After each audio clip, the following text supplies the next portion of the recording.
चारों तरफ अफरा तफरी मचा हुआ था। लोग डर कर के अपने अपने घर का दरवाज़ा बंद कर रहे थे और अपने अपने घर में छुप रहे थे।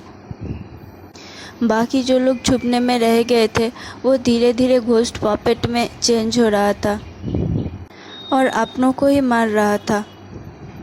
ये नज़ारा बहुत ही भयानक था।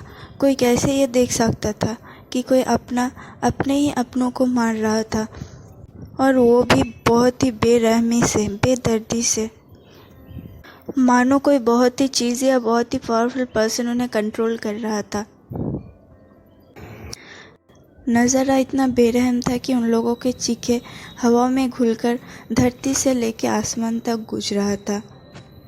बच्चों की रोने की आवाज़, बड़ों की चिल्लाने की आवाज़ और किसी किसी की मदद मांगने की आवाज़, और उन लोगों की मदद की गुहार क्लाउड रिसेस तक सुनाई दे रहा था। क्लाउड रिसेस में सभी लोग चौंक गए। अचानक से ऐसा क्या हुआ? कौन इतने बेरहमी से लनवांग जी के प्रजा पर हमला कर रहा था? ये बात सोच के ही लनवांग जी गुस्से से अपना तलवार को टाइटली पकड़ लिया। तब शाम होने को आया था। लनवांग जी के ऑर्डर मिलते ही लैन सिजू, लैन जिंगी, लैन सिचन और कुछ पावरफुल कल्टीवेटर्स आवाज़ को फॉलो करके उस जगह के लिए निकल गया। इसके साथ ही लनवांग जी ने अपने डार्क गार्ड को भी भेजा। अगर ज़रूरत पड़ता तो वो खुद जाके देखता कि क्या हो रहा था। जैसे ही वो लोग गुसुक से निकल गए, लनवांग जी भी अपने जिंगसी में चला गया। उसने देखा कि वेवुसियन अपने रोब को पहन रहा था और अपने आप को तैयार कर रहा था। एक पल के लिए लनवांग जी के दिल तो रुक गया, और आईवान भी उसके पास ही में ही खड़ा था। तैयार होके वेवुसियन ने अपने तलवार सुवियान को अपने हाथों में लिया और आईवान की तरफ नेल डाउन होके बैठ गया। आईवान बार बार क्वेश्चन कर रहा था कि मम्मा ये चीखे कैसा है, कोई मदद के लिए बुला रहे, हमें उनकी मदद करना चाहिए ना। विंग ने एक सॉफ्ट सी स्माइल की आईवान के गालों में अपने हाथों को फहराया और कहा, आईवान, तुम्हारे मम्मा उन लोगों की मदद करने जा रहे हैं, लेकिन तुम यहाँ सरबन के साथ रुकना। तुम्हारा यंग अंकल बहुत ही जल्द आ रहा है, फिर वो तुम्हारे साथ टाइम स्पेंड करेगा। आईवान ने अपने दोनों हाथों के अपने चेस्ट में इंटरवेन कर लिया। उसने कहा, नहीं, मैं भी अपने मम्मा के साथ जाऊंगी, अपने मम्मा को प्रोटेक्ट करूंगा। वेवुसियन ने फिर से एक स्माइल की और कहा, आईवान, मेरा अच्छा बच्चा, जिद नहीं करते ना। लनवांग जी दरवाजे से ही ये सीन नोटिस कर रहा था, लेकिन उन दोनों ने लनवांग जी को नोटिस नहीं किया। अचानक लनवांग जी के वॉइस में वो लोग चौंक गए जब लनवांग जी ने कहा, कोई कहीं नहीं जा रहा है, और वो भी एक स्टन्ड वॉइस में। वेवुसियन उसकी तरफ घूमा और एक कंफ्यूज लुक दिया। मतलब क्या है तुम्हारा? लनवांग जी ने अपने आप को रिपीट करते हुए फिर से कहा, मैंने कहा कोई कहीं नहीं जा रहा है, मैंने ऑलरेडी टीम भेज दिया है। ब्रदर सिजू, जिंगी सभी लोग गए हैं। वो लोग बहुत ही पावरफुल और स्किल्ड है। मुझे भरोसा है कि वो लोग सिचुएशन को संभाल लेंगे। विंग ने डिसबिलीवली उसकी तरफ देखा और कहा, तुम उन्हें कैसे भेज सकते हो? तुम्हें ये चीखें सुनाई नहीं दे रहा है? जिंगी, सिजुई, वो लोग तो अभी बहुत ही छोटे हैं, वो लोग कैसे संभाल पाएगा अगर उन्हें कुछ हो गया तो? तभी लनवांग जी ने कहा, भूलो मत कि वो लोग एम्पेरर की फैमिली से है। वो अपने आप में ही अमेज्ड था, क्योंकि कुछ दिन पहले ये एम्बुसा खुद लोगों को मारता फिर रहा था, और अब वो ऐसा कह रहा है। उसने मन में सोचा कि उसका विंग अभी भी वैसे के वैसे ही है, कहीं भी लोगों की मदद के लिए तैयार रहता है। खुद की तरफ भी एक बार नहीं देखता कि वो इंज्योर्ड है या फिर लड़ पाएगा या भी नहीं। उसे तो अपने आप पर गर्व हो रहा था कि ये उसका विंग है। उसने स्माइल करके वेवुसियन के पास गया और आईवान और वेवुसियन के दोनों के फेस पे दोनों हाथ फिराया और कहा, मुझे उन लोगों पर भरोसा है, और लेकिन अगर उससे फिर भी कुछ नहीं हुआ तो मैं इस क्लैन का एम्पेरर हूँ, ये मेरी ज़िम्मेदारी है, मुझ पर छोड़ दो।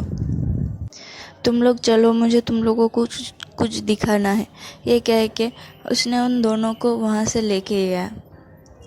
वेविसेंट जाना तो नहीं चाहता था, उसका दिल चाहता था कि वो भी मदद करे उन लोगों की, लेकिन एम्पेरर के ऑर्डर को वो ठुकरा तो नहीं सकता, इसलिए उसने जाने के लिए हामी भर दी।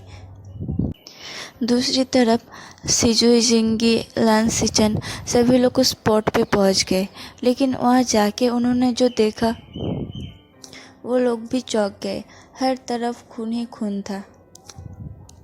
लोग धीरे धीरे घोस्ट पपेट बनते जा रहा था और दूसरे इंसान पर अटैक करके जा रहा था। जैसे वो लोग उस प्लेस में अंदर जाने की कोशिश की, कुछ फियर्स पपेट ने उन लोगों पर भी अटैक करना चाहा। उन लोगों ने अपने तलवार से उन फियर्स पपेट को हरा दिया, लेकिन ये काफ़ी नहीं था। वो फियर्स पपेट खुद को रीजेनरेट करके फिर से उन लोगों के साथ लड़ने लग गया था और अपने आप को संख्या में और भी बढ़ा रहा था। जैसे जैसे उन लोगों के तलवार चल रहा था, वैसे वैसे वो फियर्स पपेट की संख्या और भी बढ़ रहा था। एक ऐसा टाइम आया जब वो लोग रुक गए। सिचन ने सबसे माइंड लिंक करके कहा, हम लोग ऐसे उन लोगों से कभी भी नहीं जीत सकते, हमें कोई दूसरा तरीका अपनाना होगा। सिजुई ने भी अपने मन में कहा, लेकिन क्या जेवुजुन? जिंगी ने कहा कि हमें अपने स्पिरिचुअल पावर को इस्तेमाल करना पड़ेगा। सिचन ने अपने मन में हाँ कहा और सबकी तरफ एक इशारा किया। सभी उसके वो इशारा समझ गए और अपने अपने जगह पे खड़े होके एक दूसरे के हाथ पकड़ के अपने स्पिरिचुअल एनर्जी को यूज़ करने लगे। अपने स्पिरिचुअल एनर्जी से उन लोगों ने एक सर्कल बनाया। फिर सिचन ने हवा में जाके अपना फ्लूट प्ले किया।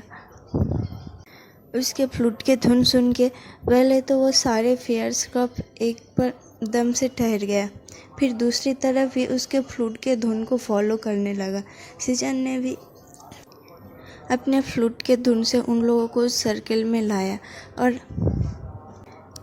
जब सभी फियर्स क्रॉप्स उस सर्कल में आ गए, तब सिचन ने अपने फ्लूट को छोड़ के अपने गुचिंग को बुलाया और गुचिंग के स्टेप से उन लोगों पर अटैक करने लगा। दूसरी तरफ सारे कल्टीवेटर्स भी उन लोगों पर अटैक कर रहा था। फिर एक ऐसा टाइम आया जब सारे फियर्स क्रॉप्स एक एक करके गायब हो गया और वो सर्कल भी मिट गया। उन लोगों ने फियर्स क्रॉप्स को ख़त्म करके पूरे गांव में देखा। जितने भी लोग अब तक बचे हुए थे, छुपे हुए थे, उन सभी ने उन सभी को एक साथ किया और सिचन ने अनाउंस किया कि उन लोगों को गुसू की तरफ से मदद भेजा जाएगा और अगर वो लोग चाहे तो सिचन उनके लिए क्लाउड रिसेस गुसू भी ऑफर कर सकता है। वो लोग गुसू में एक सेफ प्लेस में रहेगा, वो लोग उधर ही अपने फार्मिंग करेगा और ज़रूरत पड़ी तो गुसू की हेल्प करेगा। लेकिन गांव के मुखिया ने उनके बात ठुकरा दिया। उन लोगों को थैंक यू कहा और कहा कि हम अपने गांव को छोड़ के कहीं नहीं जाना चाहते, क्योंकि हम बचपन से यहाँ बड़े हुए हैं। हमारे पूर्वजों का यहाँ पर मेमोरी है, हम इन्हें छोड़ के नहीं जा सकते। तो सिचन ने कुछ नहीं कहा। उसने उन लोगों को एक टैलिस्मान दिया और कहा जब भी उन लोगों की मदद की ज़रूरत पड़े वो लोग इसे हवा में उछाले। वो लोग गुस्सू से मदद करने के लिए आ जाएंगे या फिर किसी को भेज देंगे। फिर गांव वालों ने बड़ी खुशी से उसको लिया और उन लोगों को बाव किया। गांव वालों ने खुशी से बाय तो किया, लेकिन उन लोगों के चेहरे पर खुशी नहीं था। सबके चेहरे पे आंसू थे। सब हर तरफ देख रहा था। कितने सारे लोगों के कितने सारे अपने मारे गए, वो लोग कैसे खुश हो सकते थे। जब क्लाउड रिसेस से वो लोग निकले थे तब शाम हो रहा था और उन लोगों को आने में टोटल 2 घंटा लगा। वो लोग अपने तलवार की मदद से फ्लाई करके आया था, इसलिए टाइम कम लगा था। और उन फियर्स क्रॉप्स को मारते मारते कब रात बीत गया और सुबह हो गया उन लोगों को पता ही नहीं चला। फिर उन लोगों ने डिसाइड किया कि वो लोग बाहर ही खाना खाएंगे किसी इन में और क्लाउड रिसेस वापस जाएंगे। इसके बीच में सिचन ने लानवांग जी को बटरफ्लाई एसएमएस भेज दिया था कि उन लोगों ने यहाँ पे सब कुछ संभाल लिया है और उसे पता था कि लानवांगजी भी अपने डार्क कार्ड फेंटेगा। अगर वो लोग उसे मैसेज ना भी भेजे तो भी डार्क कार्ड्स के द्वारा लानवांगजी को मैसेज मिल ही जाएगा।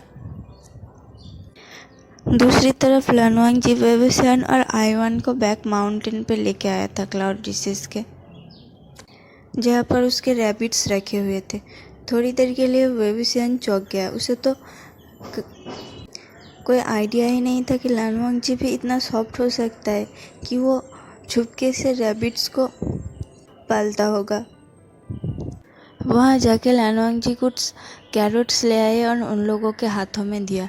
एक तरफ आईवान और वुयिंग उन रैबिट्स को खाना खिला रहा था। दूसरी तरफ उन लोगों को देख के लानवांगजी बहुत ही खुश था। उसे वैसा लग रहा था कि वो आज कंप्लीट है, मानो उसने इतने सालों में जो दर्द सहा है, जो तकलीफ सहा है, वो सब कुछ फेड हो चुका है इस खुशी के आगे। उसने सोचा कि उसने अपनी ज़िंदगी के कितने सालों मिस कर दिया इस खुशी को। वो उन सालों को तो वापस नहीं पा सकता, लेकिन वो इन पर्सन्स को ज़रूर अपने से कहीं दूर नहीं जाने देगा। वो उन दोनों को ट्रेजर की तरफ रखेगा। उन दोनों पर कभी भी कोई भी आँच नहीं आने देगा। और वुयिंग और आईवान जो रैबिट्स के साथ खेल रहा था, वो रैबिट्स एक वक्त था जब वुयिंग ने ही लानवांगजी को दिया था। जब वुयिंग लानवांगजी के साथ क्लाउड रिसेस में पढ़ने आया था, उसने तो पहले 2 रैबिट्स ऑफर किया था लानवांगजी को, लेकिन धीरे धीरे इन रैबिट्स ने अपने जनरेशन को आगे बढ़ाता गया और आज वो संख्या में बहुत ही ज़्यादा है। और लानवांगजी ने सबसे छुपते छुपाते अभी भी उन लोगों को बैक माउंटेन पे रखा है। जब भी उसका मूड ऑफ होता है या फिर जब भी उसको कोई तकलीफ़ होता था, तब भी वो आके इन रैबिट्स के साथ खेलता था और वुयिंग और अपने पुराने दिनों को याद करता था। कैसे वुयिंग क्लाउड रिसेस में पढ़ने आए, कैसे वो लोग मिले, फिर कैसे सब कुछ बिखर गया। तो चलिए आज की पार्ट को यहीं पे ख़त्म करते हैं और नेक्स्ट पार्ट में अनटेम्प्ट का ही सीन आएगा। अगर आपको वीडियो अच्छा लगा तो प्लीज़ वीडियो को लाइक कर देना, मेरे चैनल को सब्सक्राइब कर देना जिन लोगों ने भी अभी तक नहीं किया, और कमेंट में बताना कि स्टोरी कैसा लगा। तो चलिए tata, bye bye and stay safe.